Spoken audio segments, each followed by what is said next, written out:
अब हम बात करते हैं कि कौन से स्किन पे कौन सा वाला पाउडर सूट करेगा। ठीक है, तो जो लूज पाउडर्स होते हैं ना, वो आपके स्किन के ऑयल्स को जो है ना बिल्कुल सक करते हैं, बिल्कुल उनको दबा देते हैं। ठीक है, तो लूज पाउडर्स जो होंगे ना, जितने भी टाइप्स हैं लूज पाउडर्स के, वो सारे के सारे जाएंगे ऑयली स्किन, कॉम्बो स्किन और नॉर्मल स्किन के लिए। ठीक है, अगर तो आपकी स्किन जो है वो बहुत ज्यादा ड्राई नहीं है, नॉर्मल ड्राई है, तब भी आप लूज पाउडर यूज कर सकते हो, लेकिन बहुत ज्यादा नहीं, क्योंकि इट्स टू ड्राइंग, आपके फेस को बहुत ड्राई कर देगा।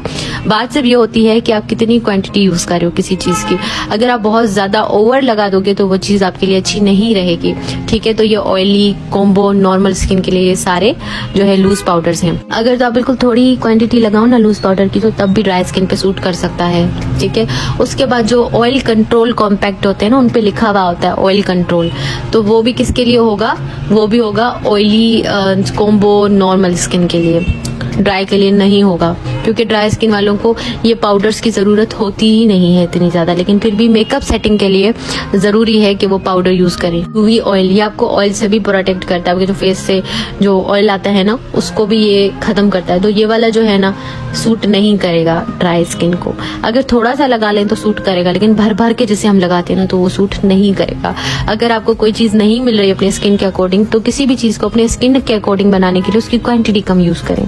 हम क्या करते हैं, बहुत ज्यादा लगा देते हैं, तो फिर वो चीज जो है ना हमें बहुत ही अजीब सी लगती है। तो जिनमें ऑयल कंट्रोल लिखा हुआ तो वो ड्राई स्किन के लिए नहीं होते। ठीक है, उसके बाद जो है कॉम्पैक्ट पाउडर्स, जो नॉर्मल कॉम्पैक्ट पाउडर्स आते हैं जिन पे ना ऑयल फ्री लिखा होता है ना कुछ लिखा होता है, वो ड्राई स्किन वाले भी यूज कर सकते हैं। अब मैंने जैसे मेबेलिन का आपको एक मिसाल दे दिया, ये मेबेलिन का जो फेस पाउडर था, कॉम्पैक्ट पाउडर, प्रेस्ड पाउडर भी कहते हैं इसको, तो ये जो है वो ड्राई स्किन वाले यूज कर सकते हैं, क्योंकि इसका टेक्सचर जो था वो क्रीमी था। अगर किसी कॉम्पैक्ट पाउडर का टेक्सचर क्रीमी है तो वो ड्राई स्किन वाले यूज कर सकते हैं। ठीक है, बहुत ही इजीली। आपको पता है जो पाउडर्स होते हैं इनका बहुत बड़ा रोल होता है आपके मेकअप में।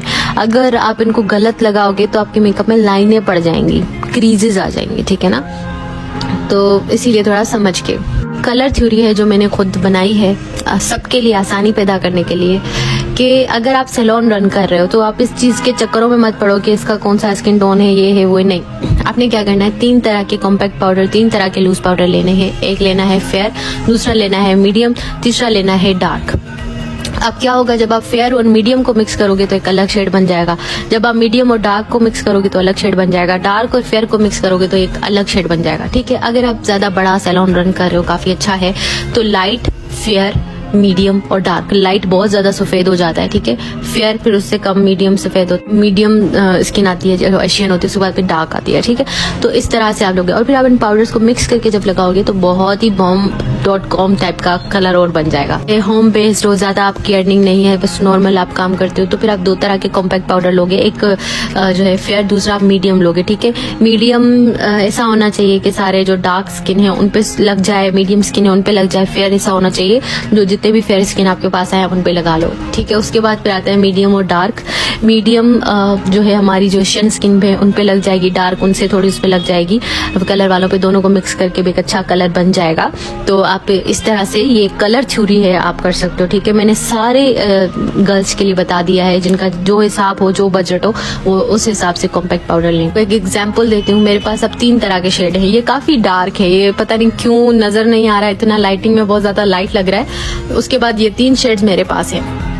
ठीक है, अब ये जो 3 शेड्स है ना, किसी भी स्किन टोन पे लग सकते हैं। ये जो बीच में है ना, ये क्रिस्टाइन का, ये चोको ब्राउन करके नाम है, ये ब्राउनिश टाइप का है। ठीक है, इसको मैं मिक्स करके दूसरे कॉम्पैक्ट पाउडर में लगाती हूँ ना, तो बहुत ही न्यूट्रल सा, नेचुरल सा शेड बन जाता है। ठीक है ना, तो इस तरह से आपने लेना है, एक डार्क लेना है, एक फेयर लेना है और एक मीडियम लेना है, ताकि आपके पास जितनी भी स्किन टाइप्स आए, जितनी भी स्किन टोन्स आए, आप सबको टैकल कर लो।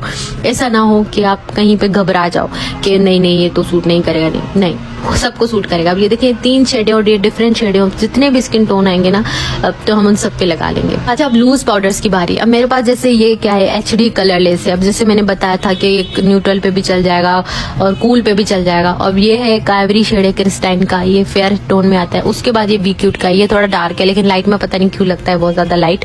ठीक है, तो ये जो है ना, तीनों शेड जैसे हैं जो मैंने सारी स्किन पे यूज कर सकती हूँ। मीडियम आएगा उस पर भी यूज कर लूंगी, डार्क आएगा उस पर भी यूज कर लूंगी, फेयर आएगा उस पर भी यूज कर लूंगी। तो आपने इस तरह से 3 शेड्स लेने हैं, किसी भी एक ब्रांड के आप ले लें, क्रैलोन के ले लें, आप क्रिस्टाइन के ले लें, बी क्यूट के ले लें, ग्लैमगर्ल के ले लें, शेफर के ले लें, जिसके लिए जिसका आपका बजट जितना है। अगर आप बहुत अच्छा लेना चाहते हो तो क्रैलोन के ले लो, बहुत अच्छे जो होते हैं वो क्रैलोन के होते हैं। मीडियम, फेयर एंड डार्क ले लें। बेस में भी इसी तरह से कहती हूँ आपके पास 3 शेड होने चाहिए ताकि आप सारी स्किन पे लगा